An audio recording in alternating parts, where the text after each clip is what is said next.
Inverse trigonometric functions के कुछ questions और बेसिक प्रॉपर्टीज हमने पिछली वीडियो में पढ़ ली थी। बचे हुए जो क्वेश्चन हैं एक्सरसाइज फर्स्ट के, उन सभी क्वेश्चंस को करेंगे हम इस वीडियो में।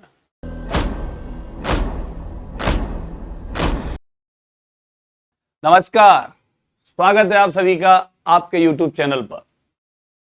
हम पिछली वीडियो में पढ़ चुके हैं इनवर्स ट्रिग्नोमेट्रिक फंक्शंस का बेसिक बेटा, और आप लोगों ने उसे अच्छे से समझाओ। और अगर जो लोग चैनल पर नए हैं, जाओ पहले वो पिछली वीडियो को देखो, वहां से सीख कर आओ। ग्राफ्स जो मैंने ट्रिग्नोमेट्रिक फंक्शंस की डोमेन और रेंज के बारे में बताया था, साथ के साथ मैंने ग्राफ पर उसको डिस्कस किया था, और वहीं पर इनवर्स फंक्शंस जितने भी थे उनके भी डोमेन और रेंज के बारे में बताया था। वहां से जाओ, पहले पिछली वीडियो को देखो, वहां से सीखो और इस वीडियो पर आओ, जिससे आपको ये क्वेश्चंस आसानी से समझ में आए। क्लियर है? तो टाइम खराब ना करते हुए चलते हैं हम अपने पहले क्वेश्चन पर। भाई हमारा पहला क्वेश्चन क्या है इस वीडियो का? Cos inverse -1/√2। हम कैसे करने वाले थे? क्या करने हैं बेटा? लेट कॉस इनवर्स -1/√2, इसको क्या लिख सकते हो भाई? आप y लिख सकते हो, हाँ या ना? यहां से कॉस इनवर्स को उधर भेज दो भाई, तो -1/√2 इक्वल्स टू कॉस y। ठीक है जी। अब क्या करना है भाई? तो आप इसको क्या लिखोगे? -1/√2 को क्या लिखोगे बेटा? तो cos 45 मतलब π/4 और इक्वल्स टू क्या? cos y। यही तो हो जाएगा। कहिए, कुछ तो कहिए। cos π/4। अब आपको मैं पहले भी बता चुका हूं, इस बार फिर से बता रहा हूं, क्योंकि cos -θ इक्वल्स टू -cos θ, ऐसा नहीं होता भाई, बिल्कुल नहीं होता। ये तो बिल्कुल नहीं होता। cos -θ इक्वल्स टू -cos θ हो, ये नहीं होता। एक्चुअल में +cos θ होता है। तो अब ये माइनस कहाँ मिलेगा हमें cos?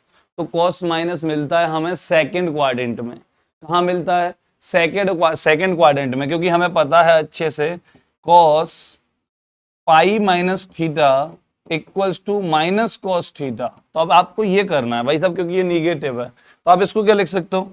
आप इसको लिख सकते हो cos π - π/4, हाँ या ना? और इक्वल्स टू cos y। अब cos से cos कैंसिल आउट हो जाएगा, तो यहां से 4π - π, तो ये कितना बचेगा? 3π/4 और इक्वल्स टू क्या? y। तो y का पॉसिबल वैल्यू क्या आ गया भाई? 3π/4। अब अगर ये प्रिंसिपल वैल्यू है या नहीं है, तो मैंने आपको बताया था कि कैसे पता करोगे कि 0 से पाई, क्योंकि cos इनवर्स फंक्शन के लिए रेस्ट्रिक्टेड डोमेन क्या थी? 0 to पाई, सॉरी रेंज क्या थी? 0 to पाई। तो यहां पर लाई करेंगे ये, तो 3π/4 कहां आता है आपका बेटा? 0 से पाई के बीच ही तो लाई करता है। तो ये बिल्कुल y का cos इनवर्स -1/√2 का प्रिंसिपल वैल्यू है। तो ये क्वेश्चन समझ में आ गया होगा। चलते हैं हम अपने अगले क्वेश्चन पर बेटा। अगला क्वेश्चन क्या कह रहा है भाई? तो देखिए, नेक्स्ट क्वेश्चन क्या कह रहा है हमारा? कोसेक इनवर्स -√2, इसका प्रिंसिपल वैल्यू चाहिए हमें। तो कैसे निकालेंगे? सेम वही, लेट कोसेक इनवर्स -√2 और इसके इक्वल क्या लेट कर लिया हमने? y। अब यहां पर क्या होगा बेटा? -√2 इक्वल्स टू कोसेक को उधर भेज दो भाई, तो कोसेक y हो जाएगा। ठीक है जी। ये -√2 को क्या लिखोगे? तो कोसेक के केस में √2 वैल्यू होती होगी 45 π/4 की, तो कोसेक π/4 हो जाएगा, इक्वल्स टू कोसेक y हो जाएगा। ठीक है। अब यहां से माइनस को अंदर लेके जाओगे तो कोसेक लिख सकते हो आप बिल्कुल -π/4 इक्वल्स टू कोसेक y, और यहां से कोसेक कैंसिल हो जाएगा, तो क्या बचेगा बेटा? -π/4 और इक्वल्स टू y। क्या ये कोसेक के टर्म्स में लाई करती है या नहीं करती है? तो बेटा कोसेक कहां से कहां तक वैल्यू शो करता है? तो -π/2 से π/2 तक, हाँ या ना? तो ये इसकी रेंज रहती है। तो क्या यहां पर ये वैल्यू निकल कर आएगी? जी बिल्कुल आएगी, माइनस पाई बाई टू और पाई बाई टू के बीच में बिल्कुल लाई करेगी। क्या? माइनस पाई बाई फोर बिल्कुल लाई करेगा। और अगर ये करेगा तो ये प्रिंसिपल वैल्यू है, तो ये आंसर होगा आपका। क्लियर है? चलिए नेक्स्ट क्वेश्चन पर चलते हैं। तो नेक्स्ट क्वेश्चन क्या कह रहा है भाई? टेन इनवर्स वन, ठीक है, cos inverse minus one upon to, ठीक है, ठीक है, sine inverse minus one upon two, same question है, सॉल्व करना शुरू करते हैं। तो भाई क्या आप अभी इसको डायरेक्ट सॉल्व करो। टेन इनवर्स वन को क्या लिखोगे? टेन पाई बाई फोर, ठीक है, plus cos inverse minus,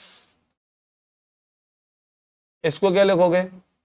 cos pi by three, हाँ या ना? वन अपॉइंट टू को लिखोगे कॉस पाई बाय थ्री, और ये माइनस का साइन पहले से है ही, प्लस साइन इनवर्स, आप इसको क्या लिखोगे बेटा? इसको लिखोगे, और minus sine pi by six, हाँ या ना? क्योंकि वन अपॉइंट टू किसकी वैल्यू होती है साइन में? पाई बाई सिक्स की वैल्यू होती है, तो आप इसको लिखोगे minus sine pi by six. चलिए आगे सॉल्व करते हैं। यहां से टेन इनवर्स टेन कैंसिल हो जाएगा, तो यहां से आएगा बेटा पाई बाय फोर। चलो अब यहां पर माइनस का होता नहीं है, कॉस तो नहीं होता, तो इसको अंदर लेके जाओ, तो निगेटिव कैसे लिख सकते हो बेटा? तो आप लिख सकते हो cos inverse cos pi minus pi by three, ठीक है जी, प्लस इसको क्या लिख सकते हो आप? तो यहां आप बिल्कुल लिख सकते हो sine inverse sine minus pi by six. क्यों? क्योंकि साइन के केस में निगेटिव एंगल की वैल्यू माइनस की ही आती है, तो यहां पर sine minus theta equals to minus sine theta होता है, तो यहां से आप बिल्कुल लिख सकते हो इसको, तो ये कैंसिल आउट हो जाएगा। अब यहां से क्या सॉल्यूशन आया? पाई बाय फोर है ही, यहां से क्या है बेटा? तो कॉस इनवर्स से कॉस कैंसिल हो चुका होगा मेरे मलूक बच्चों, तो ये क्या हो गया होगा? थ्री पाई माइनस पाई, तो two pi upon three, plus यहां से साइन इनवर्स से साइन कैंसिल आउट हो चुका होगा, तो यहां क्या बचा होगा बेटा? तो माइनस पाई बाय सिक्स बचा होगा। अब देखो इधर इनको ऐड कर लो, चाहे एलसीएम ले लो, चाहे डायरेक्ट माइनस कर दो, तो ये कितना आएगा? ये आएगा आपका, एलसीएम ले लिया सपोज मैंने 12, फोर से थ्री टाइम तो भाई थ्री पाई हो गया, थ्री से फोर टाइम तो ये एट पाई हो गया, ठीक है, माइनस सिक्स से टू टाइम तो ये टू पाई हो गया। अब इसको सॉल्व करते हो आप, तो थ्री और एट 11, 11 माइनस टू 9 पाई हो गया, और 9 पाई बाय 12 हो गया, तो थ्री से कैंसिल आउट कर दो, तो क्या आएगा? Three pi by four value आएगा। क्या आएगा? Three pi by four value आएगा इसको सॉल्व करने के बाद। तो आप डायरेक्ट बिल्कुल ऐसे भी कर सकते हो, शर्त है कि आपको ये टर्म्स अच्छे से फॉलो करने, एक कॉस के लिए, एक सेक के लिए, एक कॉट के लिए। ये निगेटिव केस में बेटा पाई माइनस थीटा वाले प्रॉपर्टी को फॉलो करेंगे। क्लियर है? तो ये क्वेश्चन समझ में आ गया होगा। अच्छा क्वेश्चन था, तीनों क्वेश्चन एक साथ ही थे, क्योंकि हम ये सारे क्वेश्चंस करके आ चुके हैं। टेन इनवर्स वन भी सॉल्व किया हमने अभी पीछे, cos inverse minus one upon to भी सॉल्व किया हमने पीछे, sine inverse minus one upon to ये भी सॉल्व किया है हमने पीछे। तो तीनों क्वेश्चंस को एक साथ मिला दिया उसने, कोई दिक्कत नहीं है, हमने सॉल्व कर दिया। क्या करिए? क्या ही डराया उसने हमें? अरे क्यों ही डरना हमें, अगर हमें आता है तो हमें इस क्वेश्चन को सॉल्व करना है, तो मैंने इसको सॉल्व कर लिया। मुझे इस क्वेश्चन को भी सॉल्व करना आता तो मैंने इसको भी सॉल्व कर दिया। मैंने को इस क्वेश्चन को भी सॉल्व करना आता है तो मैंने वो भी कर दिया। और क्या करना था भाई कि इन तीन क्वेश्चंस को ऐड करना था, सब्ट्रैक्ट करना था, जो भी करना था वो भी मुझे आता है तो मैंने कर दिया। सेम यही प्रॉपर्टी आप मतलब क्या कहते हैं, यही क्वालिटी आपकी होनी चाहिए। क्योंकि अगर आपको ये छोटे छोटे तीन क्वेश्चन थे, उन तीन क्वेश्चन से उसने एक बड़ा क्वेश्चन बना दिया और आप लोग डर जाते हो। लेकिन डरना नहीं होता है बेटा, क्योंकि बड़ा क्वेश्चन घर से उठकर नहीं आता है, बड़ा क्वेश्चन छोटे छोटे क्वेश्चन से ही बनता है। क्लियर है? चलिए हम अपने नेक्स्ट क्वेश्चन पर चलते हैं भाई। तो cos inverse one upon two same, two sine inverse one upon two same question है। तो क्या आप इस क्वेश्चन का आंसर मुझे कमेंट में लिख कर दे दोगे? जी सर बिल्कुल लिख कर दे देंगे, क्योंकि अच्छे से समझ में आ गया है। क्योंकि अगर आप चाहो तो इसको क्या लिख लोगे भाई? पाई बाई थ्री लिख लोगे। इसको क्या लिख लोगे भाई? पाई बाई सिक्स लिख लोगे। दोनों को ऐड भी कर दोगे तो भी क्वेश्चन सॉल्व हो जाना है। Two pi by three answer हो चुका होगा इस क्वेश्चन का। ठीक है, लेकिन मैं फिर भी चाहता हूं कि आप खुद सॉल्व करो और कमेंट में लिख कर दो। चलो अगला क्वेश्चन देखते हैं। अब ये देखो, if sine inverse x equals to y, then zero कौन सा इनमें से क्या कहते हैं ऑप्शन सही है इस क्वेश्चन के लिए? तो बेटा sine inverse equals to Y. चलो sine inverse x equals to Y, तो y कहाँ लाई करेगा? अब देखो उधर ये इनवर्स फंक्शन है, इनवर्स फंक्शन क्या है? आउटपुट देगा हमें, एंगल आउटपुट देगा, और वो भी किसके लिए? साइन के लिए। तो साइन के लिए डोमेन क्या होती है बेटा? तो साइन थीटा के लिए डोमेन मैंने आपको बताई थी -π/2 से कहाँ तक? π/2 तक। ठीक है, तो y की जो वैल्यू होगी -π/2 से बड़ी होनी है या इक्वल होनी है, और π/2 के छोटी होनी है या इक्वल होनी है। तो कौन सा ऑप्शन सही हो जाएगा आपका? बी ऑप्शन सही हो जाएगा। -π/2 से बड़ी या इक्वल होगी और +π/2 से छोटी या इक्वल होगी। ठीक है, तो y इज ग्रेटर देन और equal to -π/2 and less than और इक्वल टू π/2। क्लियर है? तो ये आपका इस क्वेश्चन का ऑप्शन रहेगा, आंसर रहेगा। चलिए अगले क्वेश्चन पर चलते हैं हम। tan inverse √3 minus sec inverse -2 is equal to, तो सेम फिर से पहले की तरह हम सॉल्व करते हैं बेटा, है ना। तो tan इनवर्स √3 को क्या लिखोगे आप? तो लिख लो tan 60 मतलब π/3, है ना। माइनस sec इनवर्स -2 को क्या लिखोगे? तो आप लिखोगे बेटा इसको -sec 2 वैल्यू होता होगा 60, तो π/3, ये भी ठीक है। अब -sec -थीटा क्या sec थीटा होता है? जी बिल्कुल नहीं होता। sec theta equals to sec -theta equals to -sec theta बिल्कुल नहीं होता। अब sec निगेटिव कहाँ होता है? तो sec निगेटिव होता है सेकंड क्वाड्रेंट में, और सेकंड क्वाड्रेंट में कैसे बेटा? sec पाई माइनस थीटा, इसको आप लिख सकते हो -sec थीटा। तो अब यहाँ -sec थीटा है, इसको लिख लो। तो यहाँ से tan इनवर्स से tan कैंसिल आउट हो जाएगा, यहाँ बचा π/3 माइनस ये sec इनवर्स, थोड़ा सा सब्र करो क्योंकि यहाँ से sec को पहले माइनस को अंदर लेके जाओ। तो क्या लिखोगे?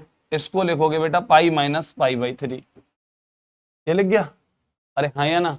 अब जैसे ही ये लिख जाएगा तो sec इनवर्स से sec कैंसिल हो जाएगा, 3π - π 2π/3, π/3 माइनस sec इनवर्स से sec कैंसिल हो गया। अब यहाँ से क्या आएगा बेटा सॉल्व करने के बाद? 2π/3 सॉल्व करने के बाद आएगा। अब 2π/3 π/3 से माइनस करोगे तो पाई माइनस 2π बेटा -π, और अपॉन एलसीएम 3 रहेगा ही रहेगा। तो आंसर हो गया इस क्वेश्चन का आपका क्या? -π/3, यही है। अरे बोलिए हाँ या ना। तो इतना आसान है तुम्हारा इनवर्स ट्रिग्नोमेट्री।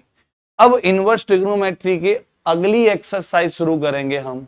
अगली एक्सरसाइज के लिए जितनी भी प्रॉपर्टीज पढ़नी है वो उन्हें भी हम बेसिक पहली वीडियो में अच्छे से पढ़ेंगे उसके बाद, जिससे आप क्वेश्चंस लगा सको और आपको ज्यादा पढ़ने की जरूरत नहीं पड़ेगी। मैं आपसे फिर बोल रहा हूं कि आपने बहुत पढ़ी होगी इनवर्स ट्रिग्नोमेट्री, लेकिन आपने ऐसे तरीके से नहीं पढ़ी होगी, क्योंकि मैं आपको ट्रिग्नोमेट्री से ही इनवर्स ट्रिग्नोमेट्री कराने के मूड में हूं। तो क्या करने वाला हूं मैं? सिर्फ ट्रिग्नोमेट्री अगर जितनी अच्छी आती होगी आपको, उससे बेहतर इनवर्स ट्रिग्नोमेट्री आएगी, क्योंकि ट्रिग्नोमेट्री से ही सीखने वाले हैं हम। इनवर्स ट्रिग्नोमेट्री के लिए अलग से फॉर्मूले नहीं पढ़ेंगे। हम इनवर्स ट्रिग्नोमेट्री में ट्रिग्नोमेट्री वाले फॉर्मूलाज पर एप्लीकेशंस खुद ही बनाएंगे। ठीक है, तो वो सभी हम अगली वीडियो में पढ़ेंगे।